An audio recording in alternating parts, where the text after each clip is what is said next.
an imaginary trip to the library. This is a stand-up routine. This is the type of routine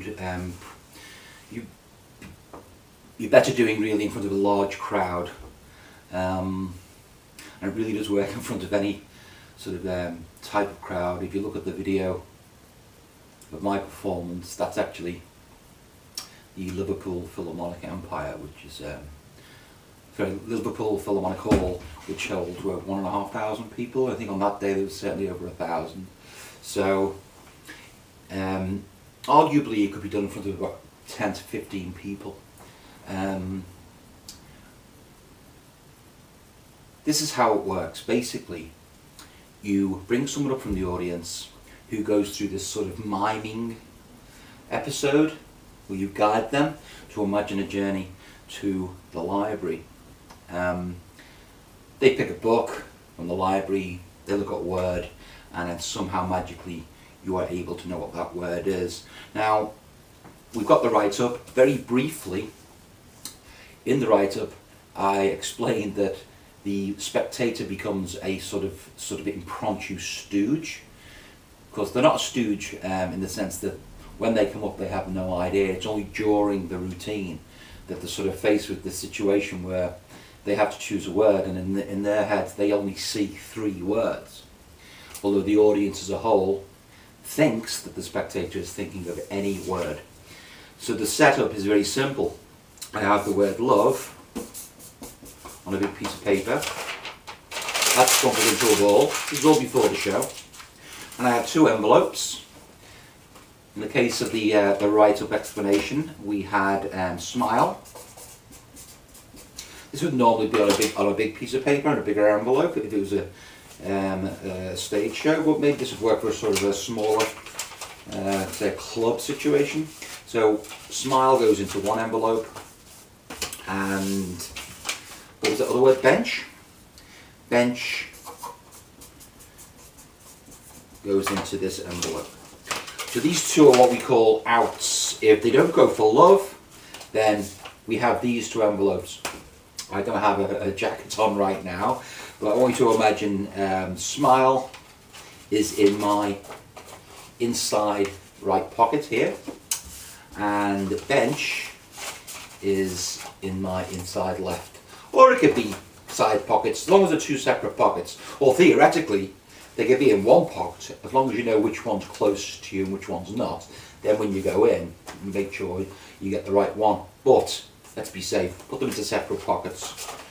So, smile, inside right pocket, bench, inside left pocket. This is thrown out to the audience at the beginning. Someone catches it. This is often used by magicians and mentalists just to pick people randomly. They come back up, just grab that off them. It seems now it's not important because we know it's got the word love on. So just keep that, stick it in a pocket or whatever, and then you get on with the routine. So what do? You ask the lady to close her eyes, and then you take her on this imaginary journey. Now, of course, beforehand, you've also set up a business card, or any piece of card, with the word love,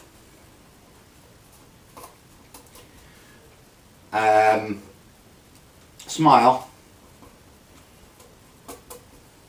and bench.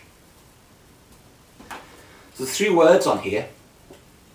Now if I take that towards the camera, if somebody was to briefly look at that card, they'd certainly see 3 words, but they're probably going to go with love, aren't they? Now don't get me wrong, it's happened when they don't go for that, but it's not a problem. So that's how you set up the card. Now this can be in a pocket. Very often I'll just keep it in this hand throughout the whole performance. That's what magicians call a palm, of course. It's just in the hand, there. So that's it. So then they go through the whole miming sequence where they close their eyes, they imagine going to a library, they pick a book down off the shelf, and you actually say to them, reach up, pick a book. Yes? And this is the only move. I just say, this person's on, say, my right here. I just say, now open your eyes, now put the book down, And what I've done there is I've covered the card with my left hand. So it's put the book down on here, and she'll do that. And then say to her, what's the title of the book? And she might say, I don't know, A Life of Pi. And then you say to her, well, could you open that to any page now? And ask her to actually reach down, and she'll reach down, and she'll open it. And just as she opens that page, it's just a mime, I say, just look at one of the words on the page. Now look what I've done. I've just changed my hands. The audience can't see anything, but she can see the 3 words. So I do that. I just say, okay, go to any page now. Now look at the page. Now I want you to think of a word. Can you see a word? She sees the 3 words.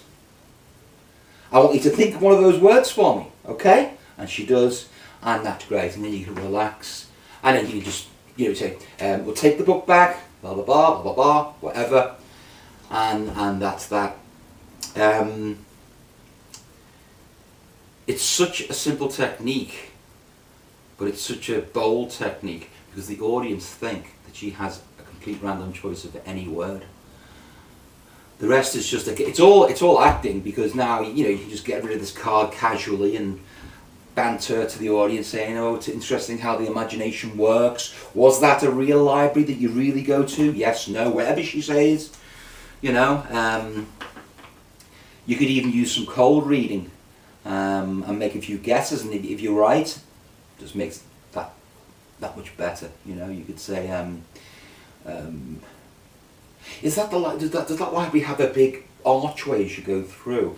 Whatever, any generalised sort of statements about buildings or libraries that might sound interesting, and if she says yes, that's fine, it looks great. If she says no, say, oh, well, that's fine. But it's a bit of time misdirection, because you're just talking away, and eventually you say, so you're thinking of a word. Now by this time I've got this. I'm just sort of playing with it. I might not be opening this, of course, if she says one of the other 2 words, like bench or smile. So I'm saying, okay, so I threw this out. In the performance on the video, I actually didn't throw this out. There's a reason for that, which I'm not going to explain now, but I do explain myself in the video. But anyway, I say, for the first time, could you shout out loud the word that you saw in the book? Love. You say, really? Interesting, I threw this out. You caught it. Because it's all very dramatic, isn't it?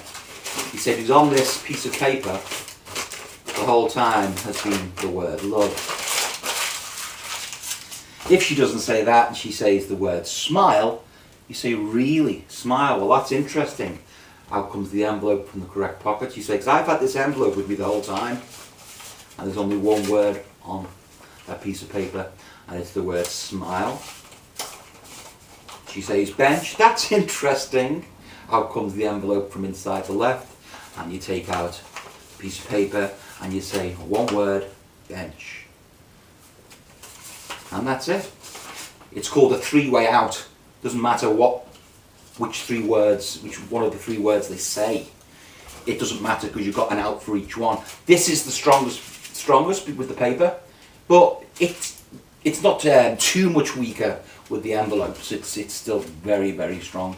As I say, it's more of a stand-up routine, not really suitable for 4 or 5 people in a house. Maybe 10, 11, 12 people in a house, you can get away with it. And as I say in the book, in the write-up, very often a spectator, when they become a stooge, actually quite like that. They find it quite exciting that they're part of the show. I do mention the write-up as well. You could say to them when they're leaving the stage with a wink and say, thanks very much, that's our little secret now, remember? Something like that. Don't tell anyone how it's done.